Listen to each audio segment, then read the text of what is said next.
Mesdames, Messieurs, bonsoir et bienvenue au journal du 17 octobre, une édition consacrée en grande partie aux commémorations du 17 octobre 61.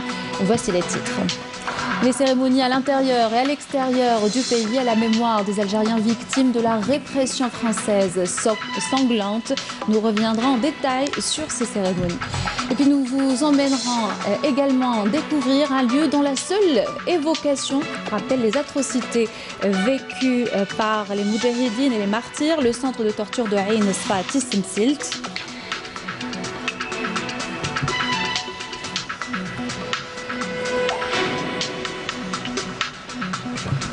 Et l'alimentation lors d'une journée spéciale sous le thème « Agir pour l'avenir d'une alimentation saine pour un monde #faim zéro ».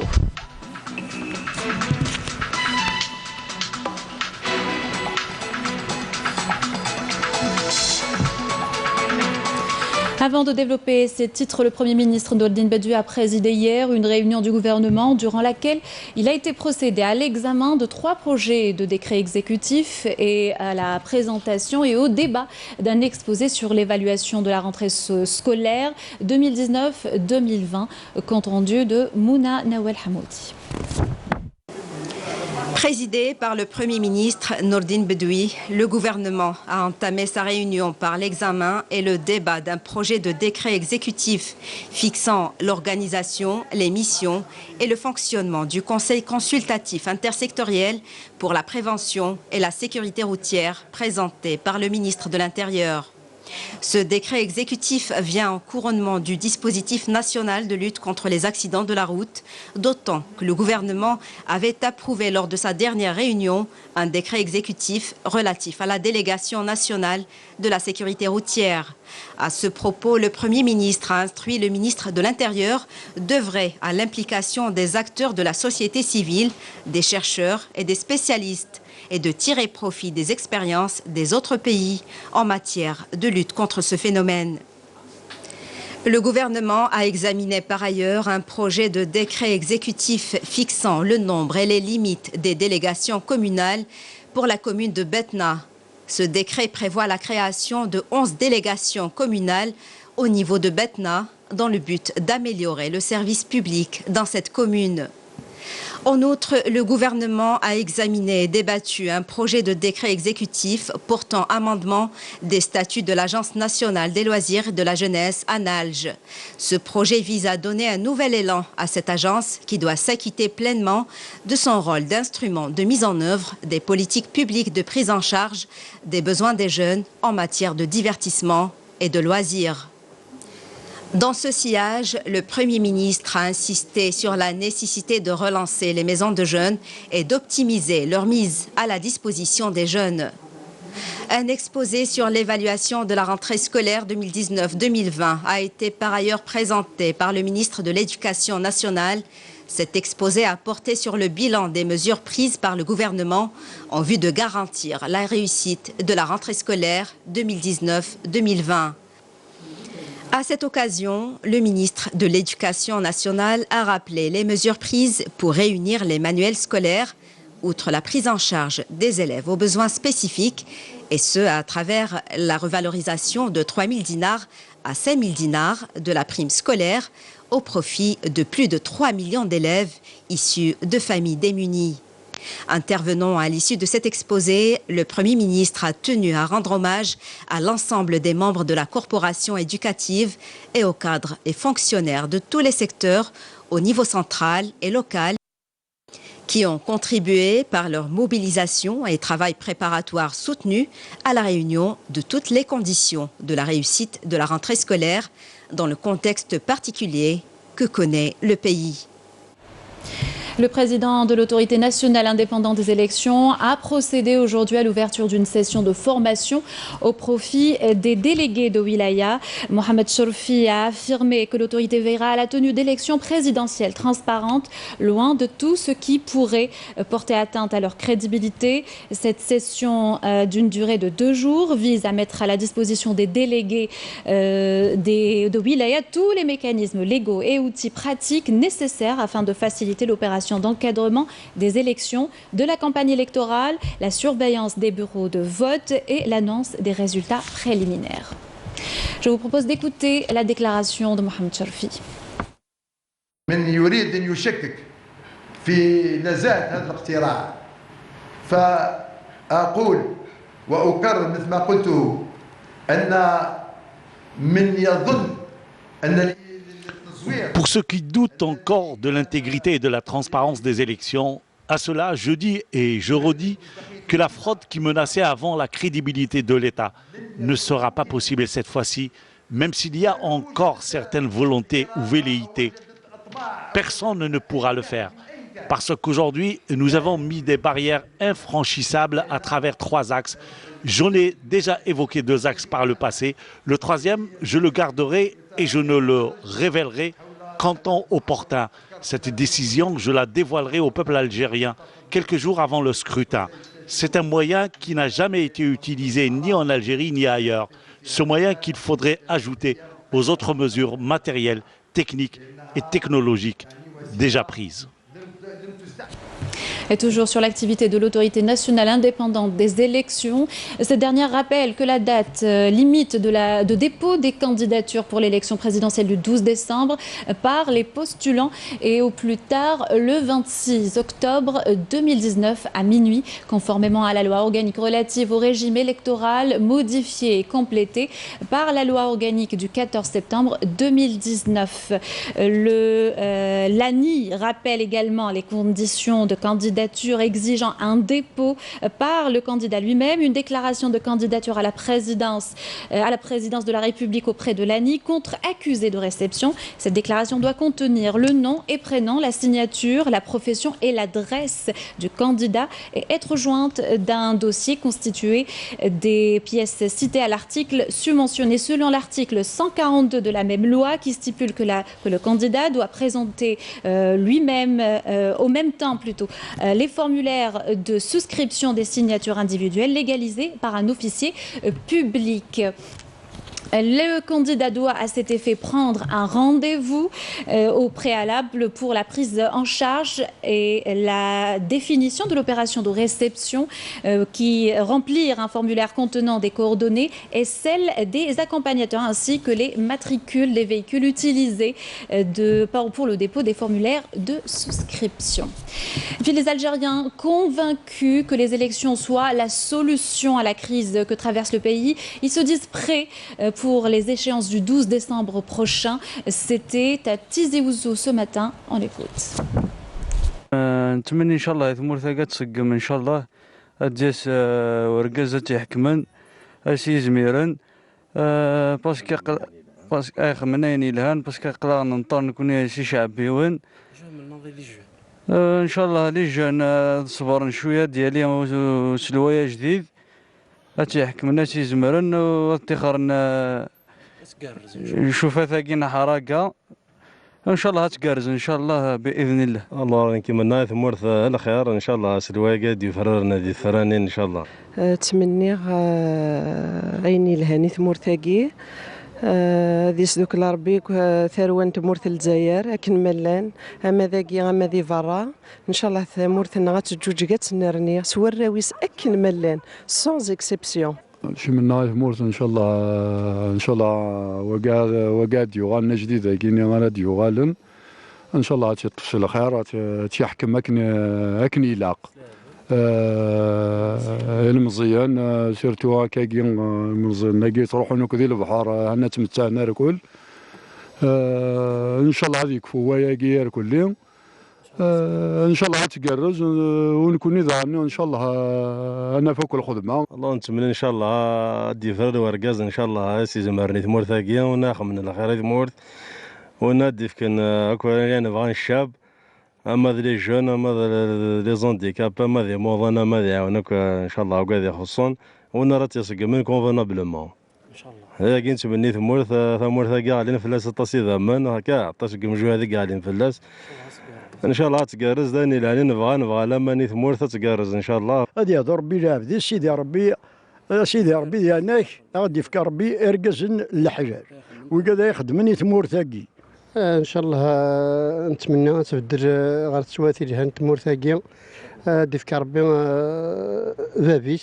وين تسيرنا كني لها. Dans le reste de l'actualité, les commémorations du 17 octobre, il y a 58 ans, des manifestants algériens ont été victimes d'une répression sanglante de la police française. Le 17 octobre 1961 à Paris, des dizaines d'Algériens ont été assassinés. Beaucoup d'entre eux ont été même jetés dans la Seine. Les commémorations de cette journée ont été lancées à Alger par le ministre des Moudjahidines, Tayeb Zitouni. Ce dernier a présidé une cérémonie comprenant recueillement sur la mémoire des victimes et dépôt de gerbes de fleurs. On écoute ses déclarations lors de cette cérémonie.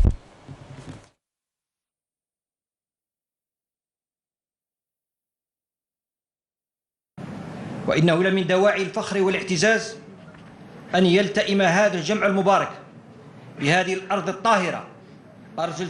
C'est un grand honneur aujourd'hui pour nous tous de nous réunir ici sur cette terre bénie, la terre des martyrs et de tous les sacrifices. Une date inscrite en lettres d'or sur le registre de notre glorieuse histoire en ce 58e anniversaire des manifestations du 17 octobre 1961. La journée de l'émigration.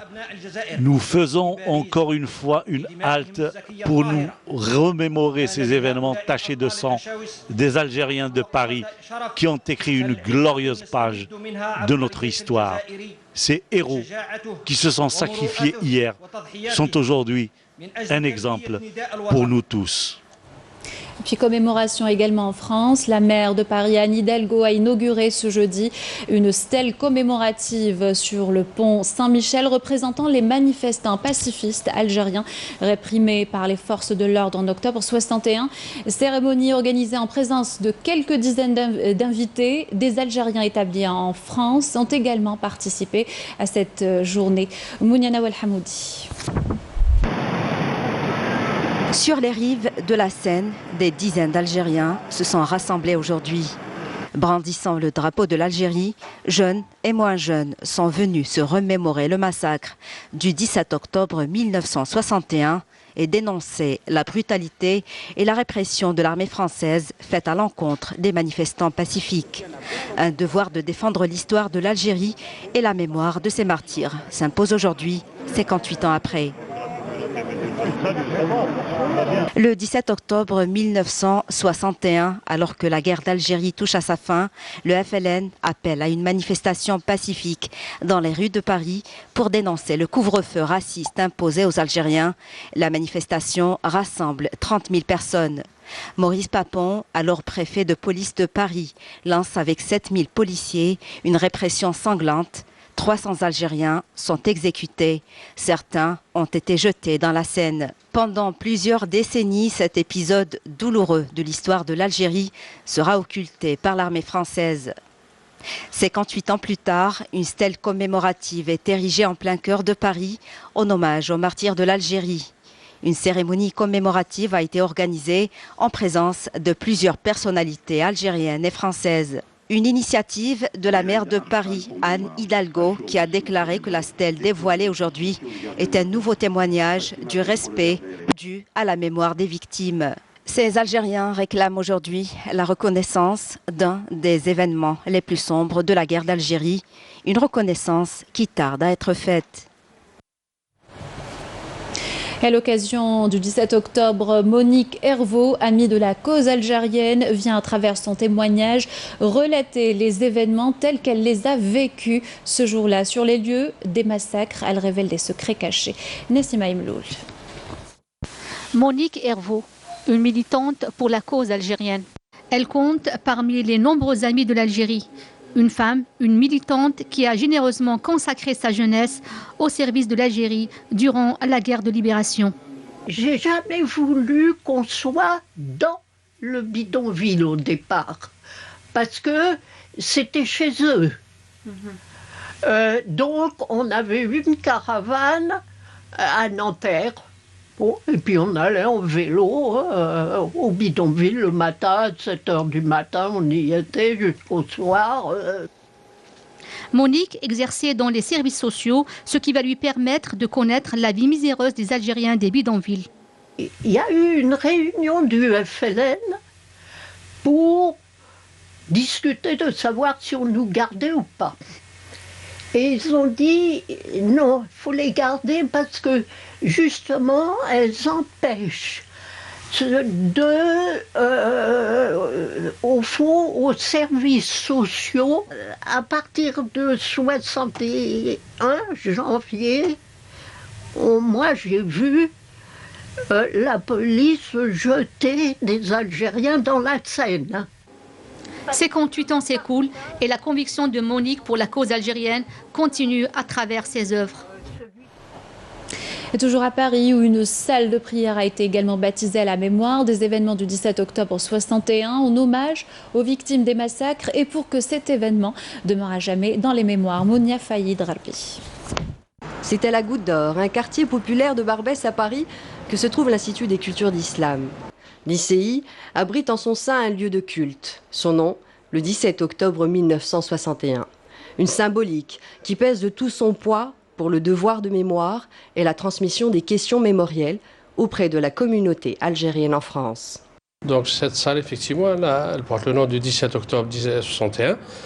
Elle a une histoire avec ce qu'ils ont donné comme sacrifice les Algériens, ici en France, surtout la communauté algérienne, elle a beaucoup donné. Donc cette salle, elle a été, on va dire, c'est une réponse aux besoins de la communauté musulmane de façon générale, et spécialement les Algériens, pour avoir un lieu de culte où ils peuvent pratiquer leur culte dignement. Les Algériens, ils ont beaucoup donné pour la nation, ils ont beaucoup donné pour l'autre, ils ont toujours été là pour l'autre. Donc ça nous rappelle, pour que la nouvelle génération, elle n'oublie surtout pas la symbolique de cette date-là, qui veut dire que tel jour, il y a eu tel et tel sacrifice, parce qu'il était algérien, parce que, ainsi de suite. Donc c'est comme ça qu'on fait voyager l'histoire de notre nation, c'est à travers ces appellations, ces instituts, ces monuments et ainsi de suite.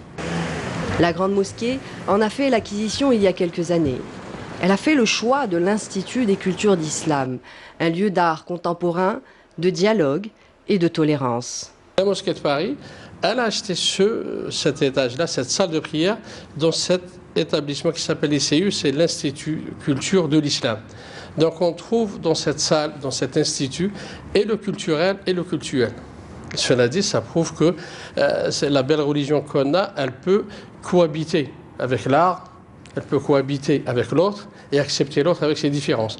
La salle de prière du 17 octobre 1961 reste un édifice empreint d'histoire dans une configuration inédite et respectueuse.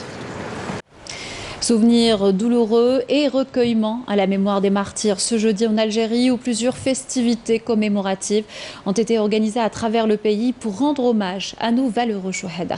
Le round-up de Camilla Mellel.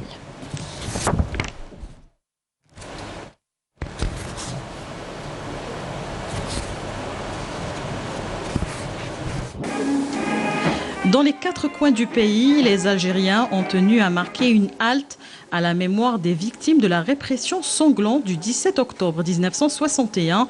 La commémoration du 58e anniversaire de ces événements tragiques a donné lieu à plusieurs cérémonies de recueillement. À Alger, les autorités locales et la famille révolutionnaire ont déposé une gerbe de fleurs dans le cimetière des Eucalyptus et lu la Fatiha à la mémoire des martyrs de la Révolution.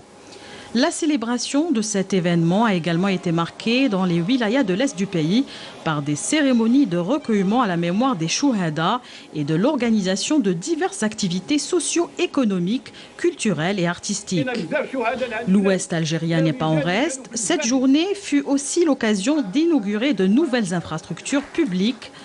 Béchar n'a pas manqué de célébrer l'événement avec l'organisation de nombreuses festivités à travers toute la wilaya, des spectacles ou encore des projections de documentaires relatant les glorieux parcours des Moudjahidines luttant contre le colonialisme. Même émotion à Tamanrasset où les autorités locales, accompagnées des membres de la famille révolutionnaire, se sont recueillis à la mémoire des martyrs. On poursuit avec les commémorations. Le musée central de l'armée nationale populaire a organisé aujourd'hui, à l'occasion du 17 octobre, une conférence animée par des universitaires et des historiens. Des témoignages vivants y ont été exposés relatant l'atrocité des massacres perpétrés ce jour-là. On écoute. 17 octobre 61 في باريس كانت قوة عظيمة في اليد المفاوضين اللي راحوا باش ولات فرنسا ولات باش تدير مفاوضات تحوس المفاوضة باش تخرج في هذا المحزق هذا.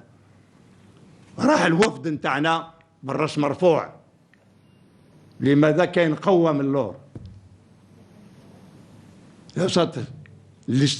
مضاو على الاستقلال التام le 19 mars 1962 19 مارس 1962 للاستقلال التام. ما كانش سنتيمتر كاري، احنا عندنا 2,380,000 كيلومتر كاري. بلادنا هو بلادنا بلاد عظيم.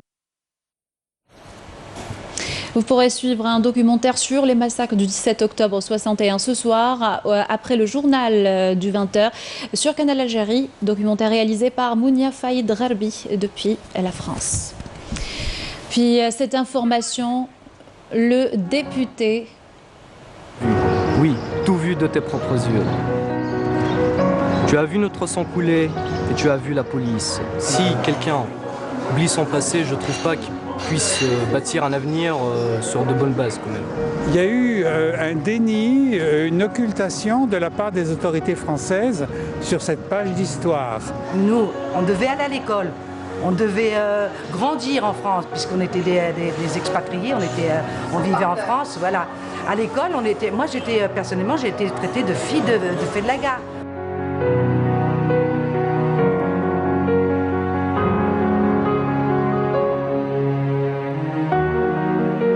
Moi, ça fait 4 ans que je me bats sur le terrain pour réussir à faire des événements. On a imposé à la maire de Paris pour qu'elle puisse enlever la plaque de la honte, on l'appelle la plaque de la honte.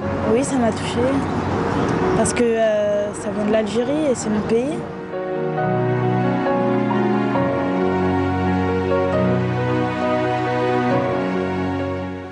Et cette information, le député Bahedine Tliba a été placé jeudi sous mandat de dépôt à la prison d'El Harrach à l'issue de son audition par le juge d'instruction près le tribunal de Sidi Mohamed. Bahedine Tliba est accusé notamment de blanchiment d'argent et financement occulte de partis politiques. Pour rappel, en septembre dernier, l'Assemblée populaire nationale avait voté lors d'une séance à huis clos la levée de l'immunité parlementaire de Bahedine Tliba suite à une demande du ministre de la Justice, garde des Sceaux. Puis intervenant lors du 4e forum de la coopération en matière de radiodiffusion et de télévision entre la Chine et les États arabes, le ministre de la Communication, porte-parole du gouvernement et ministre de la Culture par intérim Hassan Rabhi a plaidé à Hangzhou en Chine pour la valorisation de la coopération médiatique entre les pays arabes et la Chine afin de rapporter les faits sans altération et faire face aux défis qui menacent la stabilité et la souveraineté de ces États. Majid Benrassi.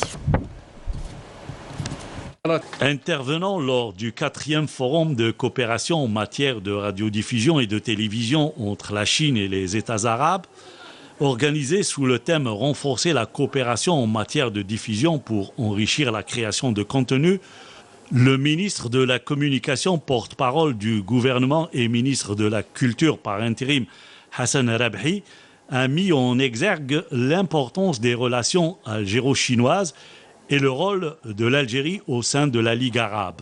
إن مشاركة بلادي الجزائر في هذا المنتدى الهام تستجيب لجملة من الاعتبارات ولعل من أبرزها المستوى الممتاز للعلاقات الجزائرية الصينية كما هو ملموس من قبل شعوبنا تتجه بخطى ثابتة نحو تحقيق تكامل حقيقي وتشكل نموذجا ناجحا للتعاون جنوب-جنوب لكونها لا تقتصر على التنسيق في المسائل السياسية والأمنية ذات الاهتمام المشترك والتعاون في المجالين الاقتصادي والتجاري فقط بل كذلك تعزيز التبادل الثقافي والإعلامي والتكنولوجي. Abordant dans ce même ordre d'idées l'élection présidentielle du 12 décembre prochain, le ministre s'est félicité du rôle de la presse algérienne, en particulier la radio et la télévision nationale. ومن الصدف أن يتزامن اجتماعنا هذا مع توجه بلادي أي الجزائر نحو عهد جديد من البناء السياسي عبر بوابة الانتخابات الرئاسية المقررة في 12 ديسمبر القادم. ولا يسعنا في هذا المقام سوى التنويه بمشاركة الصحافة الجزائرية خاصة الإذاعة والتلفزيون التي تمكنت من حسن توظيف وسائل الإعلام لا سيما تقنية الرقمنة لمرافقة مستجدات الأحداث باتجاه تحسين السيادة الوطنية ودفع المسار التنموي وتعزيز الاستقرار الاجتماعي. Le ministre a mis l'accent sur l'impérative promotion des contenus d'information constructifs et éducatifs qui respectent la souveraineté, l'identité et les potentialités économiques des pays. التعاون في مجال الإعلام والاتصال لم يكن بمنأى عن العلاقات النموذجية الجزائرية الصينية، إذ يعمل الطرفان على تطوير الشراكة في هذا المجال من خلال برنامج تبادل واتفاقيات تعاون ترتكز على مسايرة تكنولوجيات الإعلام والاتصال والاستفادة من خبرة الصين في استعمال وتوظيف آخر ابتكارات الجيل الثاني من الثورة العلمية والتكنولوجية. Enfin, un protocole d'accord de coopération a été signé entre les deux pays. Le commandement de la 4e région militaire à Ouargla a organisé aujourd'hui une journée d'études autour de la politique coloniale qui était destinée à séparer le Sahara algérien, en présence de chercheurs dans le domaine qui ont mis la lumière sur cette étape de l'histoire algérienne et ont souligné la contribution des régions du sud du pays dans la préservation de l'unité nationale.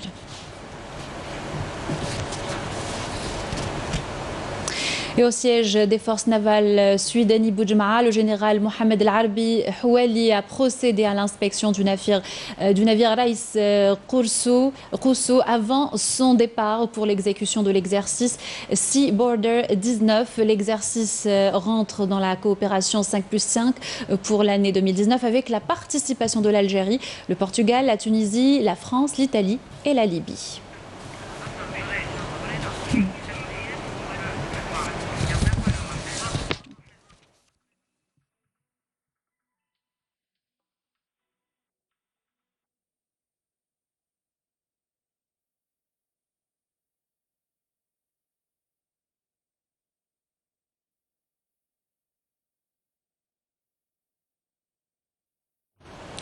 Ce communiqué du ministère de la Défense nationale à présent dans le cadre de la lutte antiterroriste et grâce à l'exploitation de renseignements et lors d'une opération de fouille et de recherche menée à Bodj Bedji Mourtar, un détachement de l'armée nationale populaire a découvert le 16 octobre une cache d'armes et de munitions contenant un fusil à répétition, 20 bourses pour obus de mortier de calibre 82 mm, une quantité de munitions s'élevant à 248 balles ainsi que 25 kg d'ammoniac servant dans la préparation d'explosifs et 2 appareils de communication émetteurs-récepteurs. Un autre détachement de l'ANP a détruit une bombe de confection artisanale dans la localité de Tniyet El Hamra, commune de l'Arba'a, wilaya de Batna. Dans le cadre de la lutte contre la criminalité organisée, des détachements de l'ANP ont saisi à Tamanrasset et Bodj Bedji Mourtar 18 groupes électrogènes, 9 marteaux-piqueurs et un détecteur de métaux, tandis que des éléments de la gendarmerie nationale ont découvert à Tébessa un atelier de confection d'armes artisanales et ont saisi 4 fusils de chasse, 366 cartouches, 24 kg de produits entrant dans la fabrication et le remplissage de cartouches. Par ailleurs, des gardes-côtes ont déjoué des tentatives d'émigration clandestine de 20 personnes à bord d'embarcations de construction artisanale à Oran et Ain Timouchent. D'autre part, et dans le cadre des missions humanitaires de l'ANP suite à un appel de détresse lancé par la famille d'un citoyen ayant été emporté par les crues de Oued Shisha dans la wilaya de l'Arwat.